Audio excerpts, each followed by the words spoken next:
School തുറന്നിട്ടും പാഠപുസ്തകം കിട്ടാത്ത ഒരു കാലമൊക്കെ ഉണ്ടായിരുന്നു. ഫോട്ടോസ്റ്റാറ്റ് എടുത്തും തൊട്ടു മുന്നിലത്തെ ക്ലാസ്സിലെ മുതിർന്ന വിദ്യാർത്ഥികളിൽ നിന്ന് പുസ്തകം കടം വാങ്ങിയുമൊക്കെ പഠിച്ചിരുന്ന ഒരു കാലം. ആ കാലമൊക്കെ മാറി ഇപ്പോൾ അധ്യയന വർഷം തീരും മുൻപ് തന്നെ അടുത്ത വർഷത്തേക്കുള്ള പുസ്തകം ലഭിക്കുകയും ചെയ്യും. അത് വിദ്യാഭ്യാസ വകുപ്പിന്റെ നേട്ടം തന്നെയാണ്. അതിനെയാണ് മുൻ മന്ത്രി കൂടിയായ കോൺഗ്രസ് നേതാവ് രമേശ് ചെന്നിത്തല വിമർശിച്ചത്.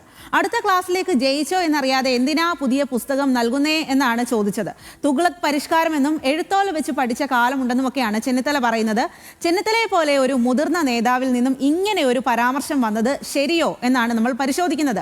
പാഠപുസ്തകം നേരത്തെ ഇറക്കുന്നത് തെറ്റാണോ എന്നാണ് നമ്മൾ ജനങ്ങളോട് ചോദിക്കുന്നത്. ഇസത്ത് കുറച്ച് ആളുകളോട് ചോദിച്ചിട്ടുണ്ട്. എന്താണ് അവർക്ക് ഇക്കാര്യത്തിൽ പറയാനുള്ളത് എന്ന് കേൾക്കാം.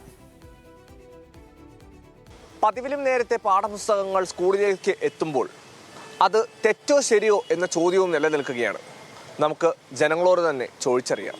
പാഠപുസ്തകങ്ങൾ നേരത്തെ കൊടുക്കണം ഏറ്റവും കൂടുതൽ നല്ലൊരു കാര്യമല്ലേ.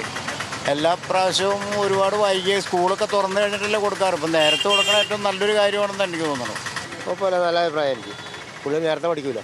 പിന്നെ നല്ല കാര്യം, വളരെ നല്ല കാര്യമാണ്. വിദ്യാർത്ഥികൾക്ക് റീഡ് ചെയ്യാലോ. നല്ല കാര്യം. എനിക്ക് അങ്ങനെ തോന്നണം. നേരത്തെ ടെക്സ്റ്റ് ബുക്കുകൾ നല്ല കാര്യമാണ്. കാരണം അവർക്ക് നേരത്തെ തന്നെ കാര്യങ്ങൾ പ്രിപ്പയർ ചെയ്യാനും അങ്ങനെ എന്തെങ്കിലും കാര്യങ്ങളുണ്ടെങ്കിൽ ചെയ്യാനായിട്ട് പറ്റും. നേരത്തെ പുസ്തകങ്ങൾ കൊടുക്കുന്നത് നല്ല കാര്യമാണ് എന്നാണ് എൻ്റെ അഭിപ്രായം. അതിൽ വലിയ തെറ്റൊന്നും എനിക്ക് തോന്നുന്നില്ല. നേരത്തെയൊക്കെ 5-6 മാസമായിട്ടാണ് കിട്ടണത്. ഇപ്പോൾ നേരത്തെ കിട്ടണല്ലോ. പിന്നെ നല്ല കാര്യമാണ്. കുട്ടികൾക്ക് വേഗം പഠിക്കാമല്ലേ. പാഠപുസ്തകങ്ങൾ നേരത്തെ കിട്ടുന്നതിൽ യാതൊരു തെറ്റുമില്ല. കാരണം നേരത്തെ പഠിക്കാം എന്നാണ് ജനങ്ങളുടെ അഭിപ്രായം. കൊച്ചിയിൽ നിന്നും ക്യാമറ പേഴ്സൺ അഫ്സൽ രാജിനോടൊപ്പം ഇസ്സത്ത് സുൽഫിക്കർ, ന്യൂസ് മലയാളം.